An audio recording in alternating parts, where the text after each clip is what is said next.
அத்தியாயம் 151. சமரனின் பேச்சை கேட்ட ரத்னாவுக்கு கோபம் வந்தது. அவளிடமிருந்து சற்று தொலைவில்தான் சமரன் இன்னும் கையில் கருப்பு வாளுடன் நின்று கொண்டிருந்தான்.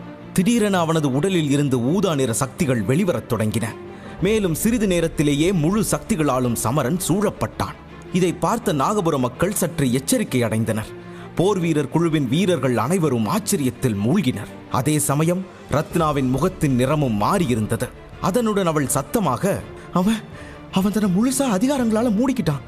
இதுக்கு என்ன அர்த்தம்? இவன் ஒரு தனஞ்சய நிலை வீரனா என்று கேட்ட ரத்னாவின் கண்கள் பெரியதாக விரிந்தன. அவளை சுற்றி நின்றிருந்த வீரர்களும் ஒருவரை ஒருவர் ஆச்சரியத்துடன் பார்த்து கொண்டனர். ரத்னாவின் அருகில் நின்று கொண்டிருந்த அதிரனும் பட்டப்பகலில் பேயை பார்த்தது போல திகைத்து நின்றான். ஆனால் உடனே தன்னை கட்டுப்படுத்தி கொண்டவன் கண்களில் ஆச்சரியத்துடன், இந்த பையன் உண்மையிலேயே ரொம்ப விசித்திரமானவன் தான். அதே சமயம் நம்ம குழுவோட 5 நட்சத்திர தலைவரை விட இவன் திறமையானவன். இவன் அவங்க வயசு அடையும் போது அவங்களை விட பலசாலி ஆயிடுவான்னு நிச்சயமா சொல்லலாம் என்றான். இதற்கிடையில் போர் வீரர் குழுவை சேர்ந்த ஒரு போர் வீரன் எல்லோரிடமும் சிரித்தபடி, ஒருவேளை இந்த பையன் ஒரு நிபுணனா இருக்கிறதால தான் இங்க தனியா வர ஒப்புக்கொண்டானோ என்னவோ என்றான். அந்த வீரனின் குரலில் சமரன் மீது லேசான பொறாமை இருந்தது. ஆனால் அதே சமயம் சமரன் அவனை நிச்சயம் மரண வாயிலிருந்து உயிரோடு காப்பாற்றுவான் என்ற நம்பிக்கையும் இருந்தது. ஆனால் ரத்னா இப்போது இதை பார்த்து சற்று வருத்தப்பட்டாள். அவள் தனக்குள்ளேயே மெல்ல கிசுகிசுத்தாள். இந்த பையன் திடீர்னு எங்கிருந்து வந்தான்? பக்கத்தில் இருக்கிற எந்த நகரத்திலையும் இந்த பையனை பத்தி நான் கேள்விப்பட்டதே இல்லையே. இவ்வளவு சின்ன வயசுலேயே இவன் இவ்வளவு திறமசாலியா இருக்கானா? இவனை பத்திய செய்தி நெருப்பு மாதிரி இல்லை எல்லார்கிட்டையும் பரவி இருக்கணும் என்று முணுமுணுத்தாள். சமரனை பற்றி யாருக்காவது தெரியுமா என்று யோசித்த ரத்னா தன் வீரர்களை திரும்பி பார்த்தாள். ஆனால் அவர்கள் எல்லோரும் சமரனை ஆச்சரியமும் அதிர்ச்சியுமாகத்தான் பார்த்து கொண்டிருந்தனர். இதை கண்டவள் யாருக்கும் அவனை பற்றி தெரியாது என்று புரிந்து கொண்டாள். அவள் முகத்தில் ஒரு புன்னகை வந்தது. அதைத் தொடர்ந்து, சரி, இப்ப அவனோட விஷயத்தை நாம மறந்துடுவோம். அவன் எங்கிருந்து வந்திருந்தாலும் அது நமக்கு நல்லதுதான். ஏன்னா இப்ப நாம எல்லாரும் நிச்சயமா இந்த பாம்புங்க கிட்ட இருந்து தப்பிச்சிடுவோம் என்று நிம்மதியானாள். மறுபுறம் சமரனை நோக்கி நகர்ந்த நாகபுர மக்கள் அனைவருமே சமரனின் சக்தியை கண்டு அதிர்ந்து நின்றனர். ஒருவன் அதிகாரங்களால் தன்னை முழுவதுமாக மூடிக்கொள்வதன் அர்த்தம் என்னவென்று அவர்களுக்கு நன்றாக தெரியும். தனஞ்சய தரவரிசைக்கும் அபராஜிதன் தரவரிசைக்கும் இடையே ஒரு பெரிய இடைவெளியே இருந்தது. மேலும் அபராஜிதன் நிலையில் உள்ள வீரர்கள் சில சிறப்பு நுட்பங்கள் எதுவும் இல்லாமல் திறமையான ஒரு போர் வீரனை வெல்ல முடியாது. அப்படி இருக்கும்போது பாலைவனத்தின் விளிம்பில் எப்படியோ கடினப்பட்டு வாழ்ந்து கொண்டிருக்கும் இந்த நாகபுர மக்கள் சிறப்பு நுட்பங்களை எங்கிருந்து கற்றுக்கொள்ள முடியும்? ஆனால் இந்த போட்டி மிகவும் ஒருதலை பட்சமாக இருக்கும் என்பதை அவர்கள் புரிந்து கொண்டனர். சமரன் தன் உடலை முழுவதுமாக சக்தியால் மூடிக்கொண்டு ஒரு ஆழமான மூச்சை எடுத்து வாளை இறுக்கி பிடித்து பயத்தில் தத்தளித்துக் கொண்டிருந்த நாகர்களை பார்த்தான். அவன் முகத்தில் லேசான புன்னகை மலர்ந்தது. உடனே அவன் தன் காலால் தரையில் அறைந்தான். சமரனின் கால்கள் தரையில் மோதியவுடன் அந்த இடத்தில் ஒரு சிறிய வெடிப்பு ஏற்பட்டது. அதைத் தொடர்ந்து அவன் 9 நட்சத்திர அபராஜிதனாக இருந்த நாகபுர மக்களில் ஒருவரின் முன் வேகமாக வந்து நின்றான். சமரன் அவனை அடைந்த உடனேயே கத்தியபடி அந்த நாகத்தின் மார்பின் வழியாக தனது வாளை எறிந்தான். அதனால் நாகத்தின் வாயில் இருந்து நிறைய இரத்தம் வரத் தொடங்கியது. அவன் பின்னோக்கி சரிந்து மணல் மேட்டில் விழுந்தான். ஒரே அடியில் சமரன் 9 நட்சத்திர அபராஜிதனையே கொன்றிருந்தான். இதற்காக அவன் எந்த நுட்பத்தையும் பயன்படுத்தவில்லை. இதிலிருந்தே சமரனுக்கு அபராஜித பட்டத்து வீரனை கையாள்வது எவ்வளவு எளிது என்பது அங்கிருந்த அனைவருக்கும் தெளிவாக புரிந்தது. சமரன் கண்ணிமைக்கும் நேரத்தில் அங்கிருந்த வலிமை மிக்க நாகபுர மக்களில் ஒருவனை கொன்றுவிட்டான். அதை கண்ட அந்த மக்கள் அதிர்ந்து நிற்கும் போதே சட்டென திரும்பிய சமரன் 4 அல்லது 5 நட்சத்திர அபராஜிதனாக இருந்த நாகபுர வீரர்களிடம் அதிவேகமாக சென்றான். தனது வாளை உயர்த்திய சமரன் ஒரு கணம் முன்பு 9 நட்சத்திர அபராஜிதனுக்கு செய்ததை போலவே அவனுக்கும் செய்தான். நாகபுர மக்கள் அனைவரும் பீதியுடன் அங்கிருந்து ஓட முற்பட்டனர். அதனால் கூட்ட நெரிசல் ஏற்பட்டது. ஆனால் சமரன் தனது அதிவேகத்தின் உதவியுடன் ஒவ்வொருவரையும் கொன்று கொண்டிருந்தான். அதே சமயம் எஃகு போர் வீரர்களின் அனைத்து வீரர்களும் இந்த காட்சியை கண்டு திகைத்தனர். சமரன் ஒரு தனஞ்சய நிலை வீரன் என்று அவர்கள் அனைவரும் அறிந்திருந்தனர். ஆனால் என்னதான் அதிக தரவரிசை இருந்தாலும் இந்த சண்டை சமரனுக்கு அவ்வளவு எளிதாக இருக்கப் போவதில்லை என்றே அவர்கள் நினைத்தனர். ஏனெனில் நாகபுரத்தில் 9 நட்சத்திரங்களை கொண்ட 3 அபராஜிதன்கள் இருந்தனர். ஆனால் அவர்கள் நினைத்ததற்கு மாறாக அவற்றில் ஒருவனை சமரன் ஏற்கனவே கொன்றுவிட்டான். இதிலிருந்தே சமரன் வெறும் தனஞ்சய நிலை வீரன் மட்டும் இல்லை, அவன் தனஞ்சய தரவரிசையில் 1ஆம் நட்சத்திரமும் அடைந்து விட்டான் என்பதை அனைவரும் புரிந்து கொண்டனர். இன்னொரு பக்கம் தன் தோழர்கள் இப்படி இறந்து கிடப்பதை கண்ட நாகபுர மக்களின் கண்கள் பழிவாங்கும் நெருப்பில் மூழ்கின. அவர்களில் இன்னும் 2 பேர் 9 நட்சத்திரங்களை கொண்ட அபராஜிதன். அதில் ஒருவன் மற்றொரு 9 நட்சத்திர அபராஜிதன் தனக்கு அருகில் இருப்பதைக் கண்டு அவனை நோக்கி தலையசைத்தான். பின் இருவரும் நம்பிக்கையுடன் அவர்களின் ஆயுதங்களில் தங்கள் பிடியை இறுக்கிக் கொண்டு விரைவாக ஊர்ந்து சென்று சமரனை தாக்கினர். இருவரும் சேர்ந்து தன்னை நோக்கி வருவதைக் கண்ட சமரன் உடனே அவர்களின் ஆயுதத்தை கவனித்தான். அப்போது அந்த ஆயுதம் ஒரு விசேஷமான ஈட்டியாக இருப்பதையும் அதன் ஒரு முனையில் பாம்பின் வாய் இருப்பதையும் கண்டான். மேலும் அதன் முனையில் சிவப்பு நிறத்தில் ஒளிரும் சில பொருட்களை பார்த்தான்.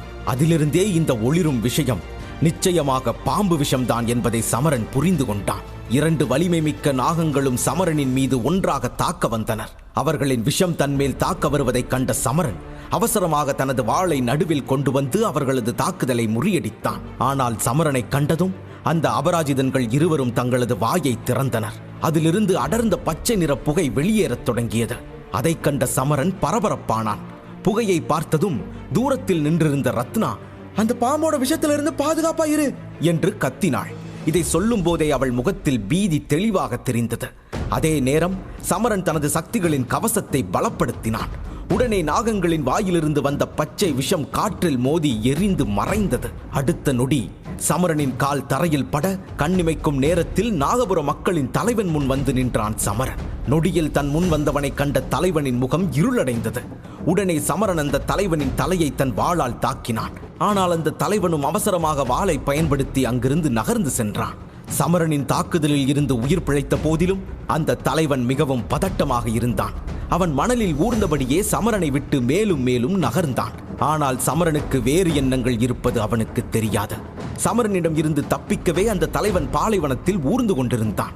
ஆனால் திடீரென ஏதோ ஒரு சக்தி தன்னை சமரனை நோக்கி இழுப்பதைப் போல உணர்ந்தான். இதை உணர்ந்த தலைவன் அதிக பலம் செலுத்தி போராடினான். ஆனால் இறுதியாக அவன் பின்வாங்கி மீண்டும் சமரனிடமே வந்தான். இப்படி அவன் தன்னை நோக்கி வருவதை பார்த்த சமரன் சிரித்துக்கொண்டே மீண்டும் ஒரு முறை தரையில் மிதித்தான். பின் வேகமாக தன்னை நோக்கி வரும் நாகபுர தலைவனை நோக்கி சென்றான். நாகபுர தலைவனின் அருகில் சென்ற சமரன் தன் வாளால் அவன் தலையில் மீண்டும் தாக்கினான். இதனால் அந்த பாலைவனத்தின் தங்க மணலில் ஏராளமான இரத்தம் சிதறியது.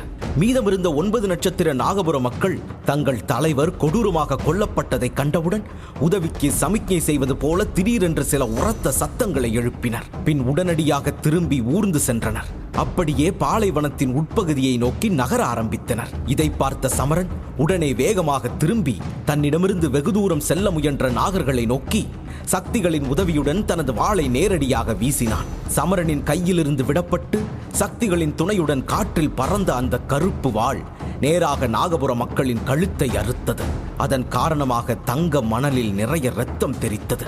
இதைத் தொடர்ந்து ஒரு ஆழமான மூச்சை எடுத்த சமரன் அந்த வாளின் அருகே சென்றான். இரத்தம் அதிகமாக இருந்த வாளை வெளியே எடுத்த சமரன் தன் வாளில் இருந்த இரத்தத்தை துடைத்து அதை மீண்டும் தனது முதுகில் தொங்கவிட்டான். அனைத்தையும் முடித்துவிட்டு சமரன் தங்களை நோக்கி வருவதை பார்த்த போர் வீரர் குழு மிகவும் ஆச்சரியத்தில் இருந்தது. அந்த வீரர்களை பார்த்த சமரன் சிரித்துக்கொண்டே அவர்களை நோக்கி நடக்க ஆரம்பித்தான். சமரன் ரத்னாவின் அருகில் வந்தவுடன் அவன் சிரித்துக்கொண்டே ரத்னாவிடம், நீங்க நல்லா இருக்கீங்களா? பிரச்சனை எதுவும் இல்லையே என்று கேட்டான். ரத்னா உடனடியாக சமரனை பார்த்து புன்னகைத்தாள். நாங்க ரொம்ப நல்லா இருக்கோம். உண்மையை சொல்லணும்னா இந்த தெரியாத ஆபத்து நிறைஞ்ச இடத்துல நீங்க ஏன் எங்களுக்கு உதவி செஞ்சீங்கன்னு எனக்கு இப்ப வர தெரியல. ஆனா இதுக்கு நான் உங்களுக்கு நன்றி சொல்ல கடமைப்பட்டிருக்கேன். ஏன்னா நீங்க மட்டும் இன்னைக்கு இங்க வந்து எங்களுக்கு உதவி செய்யலன்னா எங்க எல்லாரோட கதியும் என்ன ஆயிருக்குன்னு எனக்கு தெரியல. அது சரி, என் பெயர் ரத்னா. நான் இந்த சின்ன அணியோட தலைவர். அப்புறம் நாங்க எல்லாரும் எஃகு போர் வீரர்கள் குழுவோட உறுப்பினர்கள் என்றாள். இதை கேட்ட சமரன் உடனே தன்னை அறிமுகப்படுத்திக் கொண்டான். என்னோட பெயர் சமரன் என்றான். ஆனால் சமரனின் வாயிலிருந்து அவனுடைய பெயரை கேட்ட ரத்னா ஏதோ யோசித்துக் கொண்டிருந்தாள். பின் மனதிற்குள்ளேயே, சமரனா? சமரன், இந்த பெயரை நான் எங்கேயோ கேள்விப்பட்டிருக்கனே. ஆனா நான் எங்க கேட்டேன்னு எனக்கு நினைவில் இல்லையே. எங்க கேட்டேன் என்று தனக்குள் கேட்டுக்கொண்டாள். பின் இந்த எண்ணத்தை மனதில் இருந்து நீக்கிவிட்டு ரத்னா உடனே சிரித்துக்கொண்டே சமரனிடம் பேசினாள். நான் உன்கிட்ட ஒரு விஷயம் கேட்கலாமா? இங்கிருந்து நீ அடுத்து எங்க போற? ஏன்னா உனக்கு நேரம் இருந்தா நாங்க உன்னை பாவூர் நகரத்துக்கு அழைச்சிட்டு போக ஆசைப்படுறோம். ஏன்னா அங்கதான் எங்களோட எஃகு போர் வீரர்கள் குழு இருக்கு. இப்போ நீ எங்களுக்கு எவ்வளவோ உதவி செஞ்சிருக்க. அதுக்கு பதிலா நாங்க ஏதாவது செய்யணும். எங்க குழு தன்னோட நண்பர்களையும் விருந்தினர்களையும் எவ்வளவு நல்லா கவனிச்சுக்கணும்னு நீ அங்க வந்து புரிஞ்சுக்குவ என்றாள். சமரன் யோசிக்க ஆரம்பித்தான். இதை கண்ட ரத்னா அவனிடம் அவசரமாக, பாவூர் நகரம் இங்கிருந்து ரொம்ப தொலைவில் எல்லாம் இல்ல. அதனால நீ கவலைப்பட வேண்டாம். நாம அங்க போக 1/2 மணி நேரம் மட்டும்தான் ஆகும். நீயும் உன் நேரத்தை வீணாக்குனதா நினைக்க மாட்ட என்றாள். இதை கேட்ட சமரன் புன்னகையுடன் தலையை ஆட்டினான். அவனும் போர் வீரர் குழுவுடன் பாவூர் நகருக்கு செல்ல ஒப்புக்கொண்டான். எப்படி இருந்தாலும் புலிப்பாலைவனத்திற்கு வந்த பிறகு பல ஆண்டுகளாக பார்க்காத தனது மூத்த சகோதரர்களை சந்திக்க வேண்டும் என்று சமரன் ஏற்கனவே நினைத்திருந்தான். அவனது சகோதரர்கள் இருவரும் தங்கள் வாழ்க்கையை உருவாக்குவதில் ஈடுபட்டிருந்தனர். எனவே கடந்த சில ஆண்டுகளில் அரிதாகவே அவர்கள் பாஞ்சால நகரத்திற்கு வந்தனர். ஆனால் என்ன இருந்த போதிலும் சமரனுக்கு அவர்களுடனான உறவு மிகவும் வலுவானது. ஏனென்றால் அவனது தந்தை அருணேந்திரர் மற்றும் அவனது பால்ய தோழி மேகராணியை தவிர அவனுக்கு நெருக்கமானவர்கள் என 2 மூத்த சகோதரர்கள் மட்டுமே இருந்தனர். அவன் மிகவும் சிறியவனாக இருந்தபோது அவர்கள்தான் அவனை கவனித்துக் கொள்வர். இதை நினைவு கூர்ந்த சமரனின் மனதில் சட்டென்று ஒரு கேள்வி எழுந்தது. ஆமா, இந்த நேரத்தில் மேகராணி என்ன செஞ்சிட்டு இருப்பான்னு தெரியலையே. அவளை பார்க்காமலேயே 1 வருஷம் கழிஞ்சிருச்சு என்று யோசித்தான். உண்மை என்னவென்றால் கடந்த ஆண்டில் சமரன் தனது கடுமையான பயிற்சியில் மூழ்கியிருந்ததால் அவனுக்கு வேறு எதை பற்றியும் யோசிக்க நேரமில்லை. அதனால் மேகராணியின் நினைவே அவனுக்கு வரவில்லை. ஆனால் இப்போது மேகராணியின் நினைவு அவன் மனதை திடீரென ஆக்கிரமித்த போது அவன் அவள் நினைவில் தொலைந்து போனான். பிறகு ஆழ்ந்த மூச்சை இழுத்து படபடப்பை கட்டுப்படுத்திக் கொண்டு தன்னை சுயநினைவுக்கு கொண்டு வந்த சமரனின் பார்வை தூரத்தில் இருந்த மணல் மேட்டின் மீது விழுந்தது. அங்கே திடீரென மேகராணி நிற்பதைப் போல இருக்க சமரன் சிரிக்க ஆரம்பித்தான். ஏனென்றால் அது வெறும் கற்பனை என்று அவனுக்கு தெரியும். இதை நினைத்த சமரன் தன் பயிற்சியை சீக்கிரம் முடித்து இரட்சகன் பயிற்சி பள்ளிக்கு சென்று மேகராணியை சந்திக்க விரும்பினான். அவளது நினைவில் மூழ்கிய சமரன் சட்டென சுதாரித்து தனது எண்ண ஓட்டத்தை நிறுத்தினான். அப்போதுதான் மேகராணியிடம் தனக்கு தெரியாத பல ரகசியங்கள் இருப்பதையும் நினைவு கூர்ந்தான். ஒருவேளை சமரன் தன்னை வலிமையாக்கி கொள்ளவில்லை என்றால் அவன் மேகராணியின் முன் மிகவும் பலவீனமாக உணர்வான். தன்னை விட பலவீனமான ஒரு ஆணை எந்த பெண்ணும் அவளுடைய துணையாக ஏற்றுக்கொள்ள விரும்ப மாட்டாள். சமரனின் நினைவு அனைத்தும் சிறிய நேரத்திற்கு மேகராணியையே சுற்றி வந்தது. ஒரு முறை சமரன் பாஞ்சால நகரத்தில் இருக்கும்போது மேகராணி அவனுக்கு 2ஆம் வகுப்பு உயர்நிலை தொழில்நுட்பத்தையே இலவசமாக வழங்க முயற்சித்தாள்.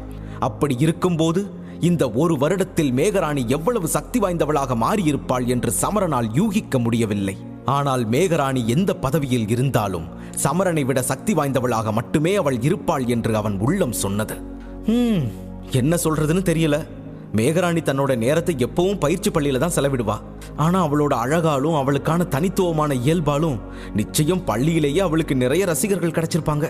அதுல பெரும்பாலும் பசங்களா தான் இருப்பாங்க. ஆனா மேகராணிக்கு யார் மேலேயும் விருப்பம் வராம இருக்கணுமே. இல்ல சமரா, அப்படி எதுவும் நடந்திருக்காது. ஏன் இப்படியெல்லாம் யோசிக்கிற? இனி நான் இதை பத்தி யோசிக்காம இருக்கணும் என்று தனக்குள் நினைத்துக் கொண்ட சமரன் சட்டென தன் யோசனை அனைத்தும் தப்பு என்ற முடிவுக்கு வந்தான். ஏனெனில் தான் அத்தனை பலவீனமாக இருந்தபோதும் மேகராணி தன்னை எவ்வளவு நேசித்தாள் என்பதை சமரன் ஆழமாக அறிந்திருந்தான்.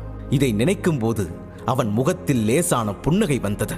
சமரன் சிரிப்பதை அவன் அருகே நின்று கொண்டிருந்த ரத்னா ஆச்சரியத்துடன் பார்த்து கொண்டிருந்தாள். பின் தனது வீரர்களை பார்த்துவிட்டு சமரனை நோக்கி தனது கண்களை திருப்பினாள். நீ நல்லா தானே இருக்க? நாகபுர மக்களோட விஷயம் உன்னை பாதிக்கல தானே என்று தயக்கமாக கேட்டாள். அவள் குரல் கேட்டு சுயநினைவுக்கு வந்த சமரன் தன்னை சுற்றி நின்ற வீரர்கள் அனைவரும் தன்னை பார்த்து சிரித்துக் கொண்டிருப்பதை கண்டான். இதனால் சமரன் சற்று வெட்கமடைந்து புன்னகையுடன் அனைவரிடமும் மன்னிப்பு கேட்டான். மன்னிச்சிடுங்க நண்பர்களே, அது நான் என் கவனத்தை எங்கேயோ தொலைச்சிட்டேன். மற்றபடி நான் நல்லா இருக்கேன், எனக்கு எந்த பிரச்சனையும் இல்லை என்றான். இதை கேட்ட ரத்னாவுக்கு உயிர் வந்தது. நீ நல்லா இருக்கன்னா நாம ஏன் இப்பவே பாகூர் நகரத்துக்கு புறப்படக்கூடாது? நீ என்ன சொல்ற என்று கேட்டாள். சம்பவத்தை தெரிந்து கொள்ள உடனே பாக்கெட் FM டவுன்லோட் செய்து இலவசமாக கேளுங்கள். போர்க்கண்ட சிங்கம்.